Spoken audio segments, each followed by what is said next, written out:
Well, hello everyone, and welcome to Street Talk. It is Ray Michaels, and we are here at the El Capo restaurant, Trump Fridays, and we have a very special guest. This is Guy Phillips. Hi, Guy. Hey, how you doing, Ray? It's great. It is great. Now, you've been on the Scottsdale City Council for how long? I've been on it for 8 years now. I'm running my third term. Third term. Now, is this the last term you can run for? Yes, it is. Yeah. So 8 years on the Scottsdale City Council. For everybody here in Scottsdale, if you've never been to any of the city council meetings, it's right there downtown Scottsdale. I think everyone's welcome to just about all of them, but COVID kind of changed that. Yeah, COVID more than changed that actually, and I think the city council actually enjoys the fact that we don't let the public in anymore. We don't allow public comment. You can send us an email, but we don't read it into the record, and so nobody knows you sent it. So you really don't have a voice. You know, and that is why I'm running for office. I think I told you I'm running for state senator in LD24. Right. Very close to downtown Scottsdale. Vote for this guy. And you know, I heard what was going on with you and your campaign, and I just can't believe this. Yeah, I don't know how much you've heard, but you know, it's that cancel culture, and they'll do anything they can to get me out. I'm the only conservative on the council, and the top vote getters right now are Democrats. And they're making a concerted effort and doing whatever they can. They're trashing my signs, you know, writing stuff on them, writing nasty articles about me, whatever they can to get rid of me. And it's not just me. I mean, it's basically the Trump syndrome. They do it all the way down the line. They're just trying to take over. You know, for some reason, people can't feel that you can campaign and stand on where you are foundationally. They feel that, no, well, I don't like what he says, so I'm just going to stop his speech. That's not free speech. That's not what America's all about. Yeah, exactly. You know, you should be able to say, and it's funny that the other side basically can say whatever they want. It's just our side can't say what we want. So you can't have that council culture. No. And you know, Guy, I was born and raised here, grew up right in the Arcadia area, and I've seen Scottsdale. Now, when we had the Parada del Sol when I was a little kid, that was West's most western town. You know, you had the horses and Bashes was over. Yeah, where did you go to school? I went to Camelback. Camelback High. Wow, I went to Arcadia. Yeah, so I'm sure Central with the, you know, I beat some of the best. You know, I don't think a lot of people who've moved here who haven't been here for maybe 30 or 40 years, they won't know what cruising Central is. Yeah, it was a lot of fun. We cruised Main Street and Mesa too. That was the other drag. Now I'll tell you, you know, Scottsdale City Council is so very important because they're going to make decisions based on what Old Town is going to look like. You know, that charm that we had when we were kids. There was a lot of things that happened. You know, Scottsdale High School no longer. It's very congested now, but there's a big project that was going on. I'm sure you were part of that as well. Yeah, I think you were referring to Southbridge, and that basically was along the waterfront, which is basically a canal, but we like to pretend it's a waterfront. And they were going to build 15-story condos and office buildings, and it would have destroyed Fifth Avenue, and Fifth Avenue is the mainstay of Old Town. Why would you want to do that? Well, there's people on the council that don't like tourism.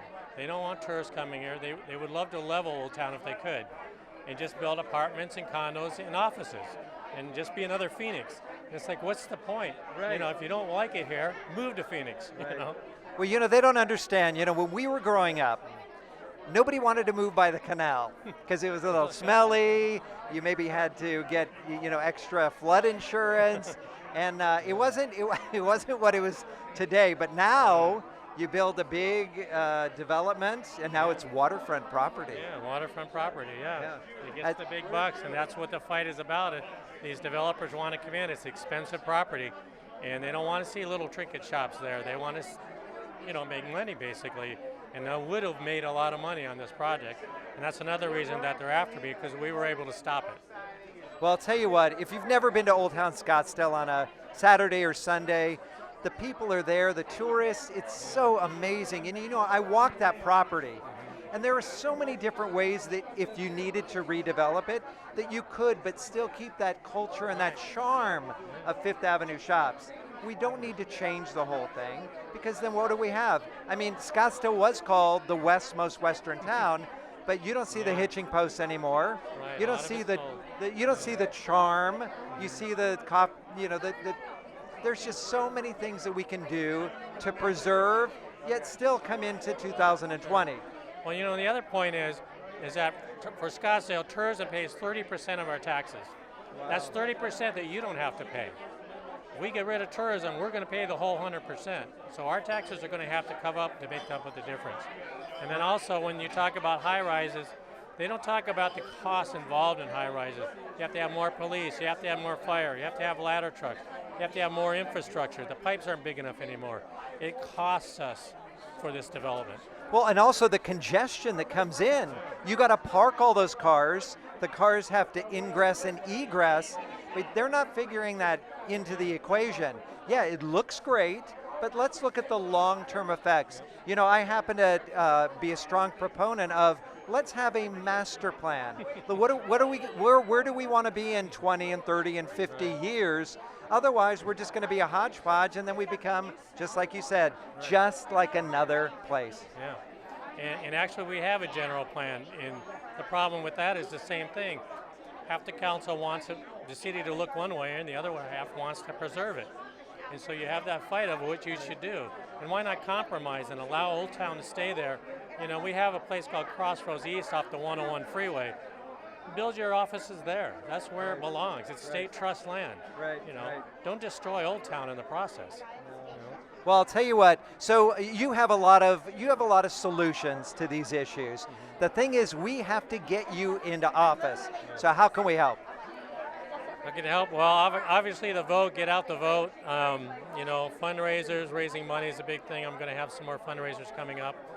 But tell people to vote Guy Phillips. That's the main thing. We got to get the Republicans out. We were embarrassed in the primary. The Democrats came out in force. Their candidates came in the top 4 spots. We have to turn that around, because if Scottsdale becomes Democrat, you're going to be shocked at what happens. You know, you don't want to be another Seattle or Portland or Kenosha. And they have the same values. It doesn't matter which city it is. When you get that socialist city council in there, that's what you're going to get. And you know, we saw a little hint of that when they came into Fashion Square. That blew my mind. I got to admit, I never in my wildest dreams did I think that they would come into Scottsdale. That's just not where we want. Guy Phillips right here, he's going in for his 3rd term, right? And it's for how many? 4 years. 4 years. 4 years? All right. So we have. Mayor. Yeah. Yes. Yeah, you would be an excellent mayor. That'd be awesome. Yeah. So Let get me out tell to you vote. something, sorry to butt in, but if I was mayor, Fashion Square wouldn't have happened. I wouldn't have allowed that in my city. And it was an embarrassment to me, and it was an embarrassment to the residents. It shouldn't have happened. Well, I think it was shocking, especially to people who've been around as long as I have. I was absolutely shocked, and it should never, ever happen. You know, I firmly believe in public safety, and we should be able to walk anywhere in this entire country free from thinking that we're going to be harmed in any way. Our person, our property being taken should never, ever happen. And let me say one more thing, is that I've talked to a lot of officers. It wasn't their fault. You know, the administration said that there was no stand-down order, but I don't believe it. And these officers told me, you know, they had to hold themselves back. They wanted to do something, and they weren't allowed to. Well, you know, can you imagine that feeling of No. seeing people breaking the law, and it's your job to stop it, and you can't stop it? That's not right, and it never should have happened. No. We live in a nation of laws.